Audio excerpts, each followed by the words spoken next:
Pasti teman-teman sering melihat ada satu buah relay yang berdampingan dengan kontaktor. Contohnya seperti ini. Nah, fungsi dari relay tersebut buat apa sih? Sebenarnya banyak sekali ya fungsinya, tetapi di sini saya jelaskan hanya salah satu saja sesuai pengalaman pribadi saya di perusahaan. Jadi di perusahaan itu, teman-teman, relay itu biasanya difungsikan sebagai proteksi.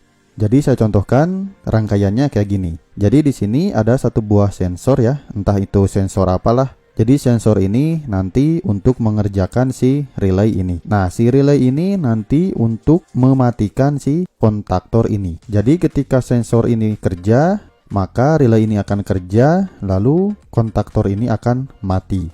Kenapa kontaktor ini bisa mati? Karena koil yang masuk ke relay ini berada di NC relay. Sebenarnya di sini banyak sekali ya rangkaiannya, ada push button, ada pengunci juga, tetapi di sini saya simpelkan masuk ke kontaktor saja supaya teman-teman tidak bingung.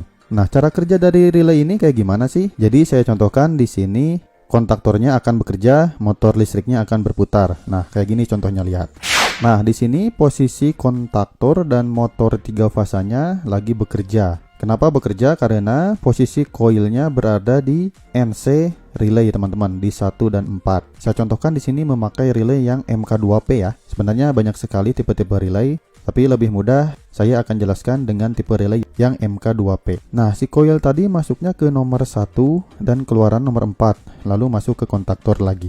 Maka dari itu di sini posisi kontaktornya lagi kerja atau motor listriknya lagi berputar. Nah, si motor listrik ini contohnya lagi memompa air di sini. Nah, tiba-tiba sensornya kerja. Di sini saya contohkan sensornya adalah sensor pressure.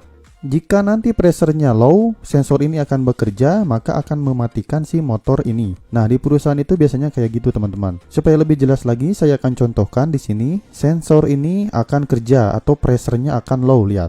Nah, ketika terjadi sensornya bekerja, pressernya low, si motor ini harus mati. Cara kerja matinya kayak gimana? Nah, di sini proses terjadinya pressure low, lalu yang dari pasa ini, yang dari MCB dimasukkan ke sensor, lalu sensornya masuk ke nomor 2. Di sini akan terhubung di sensor ya, karena sensornya bekerja, akan terhubung ke nomor 2, lalu di sini kan otomatis relaynya akan kerja. Ketika relay ini kerja karena nyambung ke netral nomor 7-nya, lihat, maka di sini 14 ini akan terbuka. 13 akan tersambung. Karena disimpannya tadi di NC, maka ini akan terpisah sehingga A1 A2 kontaktor koilnya ini akan terbuka di sini sehingga mematikan kontaktor, lihat.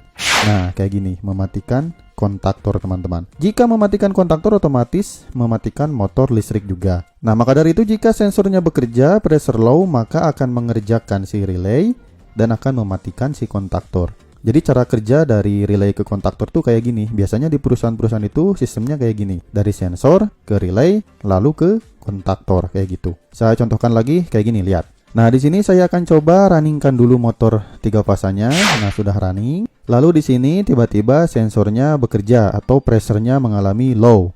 Nah, pressure low maka akan otomatis menyambungkan dari MCB masuk ke sensor lalu masuk ke relay. Sehingga relaynya bekerja dan akan memutus jalur A1 A2 di sini. Karena 14 ini tadi NC berubah menjadi terbuka, sehingga kontaktornya akan mati lalu motor 3 fasanya mati. Nah, sistemnya kayak gini untuk proses terjadinya trip motor. Contohnya ini trip ya, karena sensor pressure low-nya bekerja. Nah, jadi itu teman-teman fungsi simple, salah satu dari fungsi relay ya, yang sering dipakai di industri-industri. Termasuk di tempat saya bekerja juga kayak gini. Ini hanya simple saja, sebenarnya ada juga yang lebih banyak lagi gitu. Ada yang melalui antar relay dan melalui beberapa relay. Baik, terima kasih. Mudah-mudahan bermanfaat. Ditunggu untuk video saya yang selanjutnya.